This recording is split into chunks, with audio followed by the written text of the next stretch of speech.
Hi, welcome to the next episode of We Built This White Lake. My name is Stephanie Ware. I'm the Director of Events and Membership for the White Lake Area Chamber and Visitors Bureau. And I'm Amy Van Loon, the Executive Director of the White Lake Area Chamber of Commerce and Visitors Bureau. And joining us today is Camille Jordan-Mark, the Vice President and General Manager of Michigan's Adventure. Welcome, Camille. Good morning. Thank you. So, yes, welcome. We're excited to have you here. Tell us a little bit about, or a lot about, because I'm sure there is a lot to tell, about Michigan's Adventure and what you do in the community. So Michigan's Adventure is Michigan's largest amusement park and water park with over 60 rides and attractions for guests of all ages. And we've been here for over 60 years. Wow. I wondered how many years it was. So 60 years. That's amazing. Started back in 1956 just as a small roadside animal park, a deer park, and then as the years progressed, started adding rides and changed the name to Deer Park, and then to Deer Park Funland, and then in 1988, Michigan's Adventure. Wow. Wow, so tell us a little bit about, you kind of did, but I know there's so much more to it. Tell us a little bit about how it started and where it all began. Maybe how even. So it was an animal park, and both my parents actually lived in the Grand Rapids area, and my father had a dream of owning an amusement park, and a park closed when he was a child. So at the young age of 12, he started subscribing to Amusement Business magazine, and on the first date with my mom, he said, "Someday I want to own an amusement park." And years went by, and in 1968, they bought Deer Park. At that time, it had a train and a lot of animals in Storybook Lane, and they just started adding to the park each year. My sister and I were 2 and 3 at the time when we moved to Muskegon to become, owners of an amusement park. Wow. So that was a park that existed already. Right. Okay. Just an animal park, roadside park. The parking lot was just gravel, and we got a couple hundred guests a day. That was it.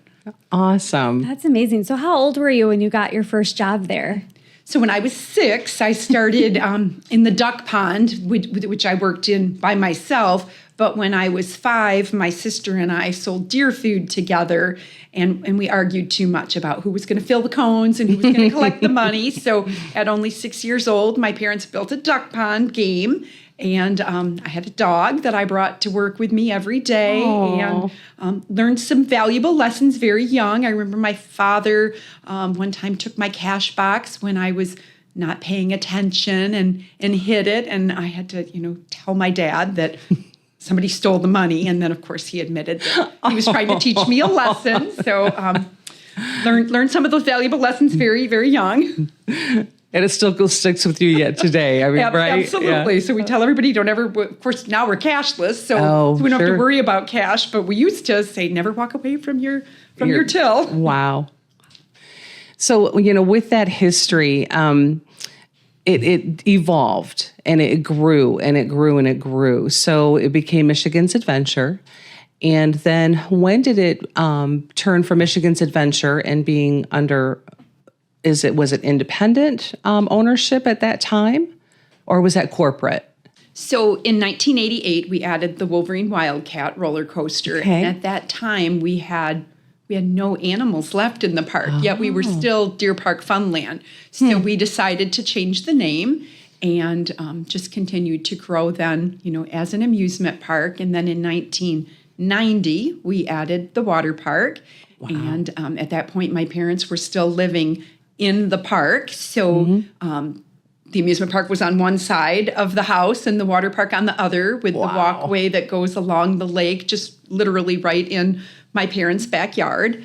And then, the water park just really was super popular, and we started getting a number of company picnics, corporate events, and attendance was growing, extremely quickly, and had some serious growing pains, through that decade. And then in 2001, we sold the park to Cedar Fair. Okay, and we became the 5th park in the Cedar Fair family of parks at that time. Wow. And there are probably thousands of boomers, I would think, that knew you when, right? That can say, oh, I remember when it was Deer Park Funland. And I was sharing with my husband that, yeah, we were going to be, speaking with you today.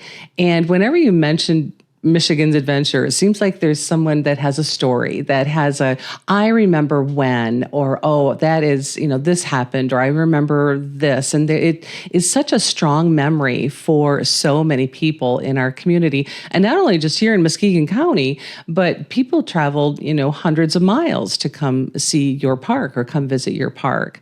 And so he said, oh, I remember, yeah, when it was Deer Park Funland and I would feed the deer. And, so you created memories for thousands and thousands of people. So that is just amazing to have that history right there and have that be a big part of so many people's lives. Absolutely. There's a history of firsts there, first rides, first coasters, yes. First jobs for so many people. It was my first job. It almost feels like a Muskegon County rite of passage, like everybody's first job is Michigan's Adventure in some way, in some department. And so there's so much history there and those valuable lessons taught at Michigan's Adventure still. It truly is one of the most rewarding parts of the job is just being in the park or even being out in the community and running into people every day, every week, where they say, I had my first job there, and they talk about the work ethic they learned or the people skills, and a lot of our associates are very young. They start when they're just teenagers. It is often their first job, and it's fun to see them grow and develop and get those leadership skills and go off and become amazing people in our community. I mean, we have teachers and doctors and lawyers and so many people that started their career, their work, opportunities at Deer Park Funland or Michigan's Adventure. And it feels, too, like the park kind of evolved over the past, 60 plus years, either right before our eyes or behind our back. I don't know which one, but it seems like every season there was a new something or another. And whether that season be 1 year or 10 years, but just visiting the park on a regular basis, it's like, oh, this is now new, and this is new and improved. This is new and improved. This is new and improved. And sometimes I think, back in the day, we kind of joked about even like the bathrooms, it's like, oh, we got this big capital campaign with the bathrooms, big deal. Well, it is a big deal. And so all those improvements that have been made over the years definitely contributed to the park. And I think what people really value about the park too is it's number one, very clean. It's safe, and that's what people want, right? They want to have an experience where it's safe, that it's clean, but it's also very fun and memorable. So kudos to you guys for pulling all that off for the past 6 decades. So through those decades come those hurdles. Share with our listeners a little bit about what those hurdles, what those growing pains have been through the years. Certainly, COVID was incredibly challenging with the staffing, and of course, then having to have young people wear masks was very hard. Sure. And, reopening after COVID and having the size of staff we needed, and we actually scaled our operating schedule back a little, and then managing the expectations of guests, because some of them were disappointed that our hours weren't as long, and through the last few years, we have added to those hours. And in fact, we're going to be opening our water park earlier this year. So we've overcome those.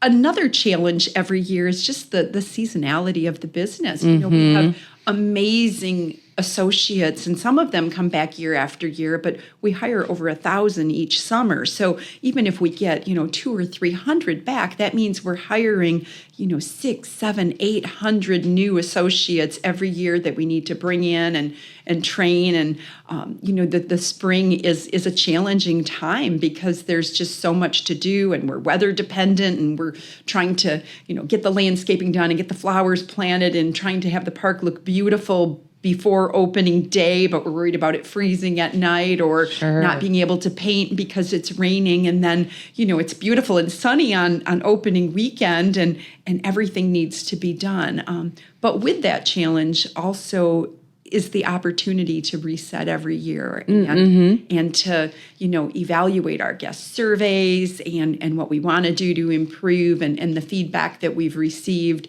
and come back then with new, you talk about the growth and the upgrades within the park, be it bathrooms, benches, flowers. Super proud of the landscaping efforts that we have accomplished through the last several years. Just every year, more flowers, and just a lot to be proud of. There is a lot to be proud of. And you're right. The landscaping there is amazing. And it just feels beautiful. And it adds to not only the experience, but just the beauty of the park. And with those hurdles over the decades, there's hopefully way more victories than that. So what would you say are just maybe a few of the biggest victories when you look back? Certainly our staff, our team. I am so proud of the management team that we have at Michigan's Adventure. And, to work in this business, it's super demanding in the summer months. It's long days. It's often hot and muggy. And you really have to have a passion for the business to stay and be part of that year after year. And we have so many managers that have been with us for decades, and several of them still from our family-owned days. So very proud of that, and just the commitment that they bring to work each day to work someplace where our whole job is to make people happy and create memories for families and friends. We do have a relationship with A Kid Again, which is a organization that really focuses on helping families of children that have life-threatening illnesses. And we have, I think we're going on year 5 or 6 now, where we invite them to the park for a day so they can just come and be a kid again. And it's a couple thousand people that visit, and it's all, comped by Michigan's Adventure, Cedar Fair. We offered them a meal and, parking and everything. So there's just a lot that we do to give back to the community and makes our team feel good about what we're doing. But truly, just working someplace where people come to have fun is awesome. How do you feel that you have mostly impacted the community? You've kind of touched on a few of those items, but how do you feel that you have really influenced the community and beyond? Our economic impact would be, incredible. Absolutely. And, through the years, it's millions and millions of guests. And, certainly a lot from the Muskegon, Grand Rapids area, but people coming from all over the Midwest. And, not necessarily always just to visit Michigan's Adventure, but we're one of the stops while they're here visiting Michigan. And, I had the privilege of serving on the Michigan Travel Committee and getting to see our beautiful state during the summer months, because in my, life of working at an amusement park, I didn't get out into Michigan other than during our off season. So just, meeting just wonderful people that their whole job, like you, Amy, is to support tourism and bring people here, and just so proud of what we have to offer in West Michigan, along the lakeshore, and our beautiful state. I agree. It is a blast to promote you guys. It is. I mean, we love it. You are, definitely one of our top attractions. And early in my career, you were awarded Attraction of the Year by the state. What year was that? Was it maybe? I know. I maybe 05 or 06. I mean, it was early on, and I was right there by your side, and was just so proud that this was in our community, getting this type of recognition and acknowledgement of how amazing of an attraction Michigan's Adventure is, and still carrying that flag today. That's incredible. You're still going full bore, and I love it. So that is just a really something a feather in your cap for sure. And it's a feather in our cap too. So what would you say is a parting message? What are some things you would want people to know about Michigan's Adventure? So one of the things I hear when I'm out in the park or in the community, people say, oh, when my kids are old enough, I'm going to come visit. And, as soon as they're old enough, and I think they think of roller coasters and height restrictions. And I would say a parting message would be, your kids are old enough. We have so much for little ones at the park. Our Camp Snoopy that we, added the year after COVID. All of the attractions there are designed just for the little ones, and mom and dad can ride too. And our Half Pint Paradise in the water park is an amazing, water play area with slides and pools. And so don't wait too long. I see people that they say, oh my gosh, I had no idea that you had all this. So, we have a lot for the whole family. And I would say the value, if you're local, the value of a season's pass is incredible. Yeah. It's $110. It's unlimited visits, amusement park, water park, all season long, from Memorial Day weekend. And now we're open weekends into mid-October, and that includes admission and parking. So the value of a season's pass, so you might have just a couple hours and go cool off at the end of the day or, on the weekend. So just don't wait till your kids are teenagers, because there's so much for little ones at Michigan's Adventure. That's a great message. And Camille, thank you so much for sharing with us and our viewers just a small window into what your world is. And I agree. I encourage our viewers to take advantage of this beautiful park that's 5 miles from, I think, the McDonald's there, off the highway. But it's right here in our neighborhood. Get out and enjoy it. We're so proud of the park and what it was, what it is, and what it is yet to become. So kudos to you and your team. You're a wonderful spokesperson for the organization, for the business. So really happy to have you with us and our backyard, but have you with us today. So with that, listeners, thanks for joining us. We'll see you next time.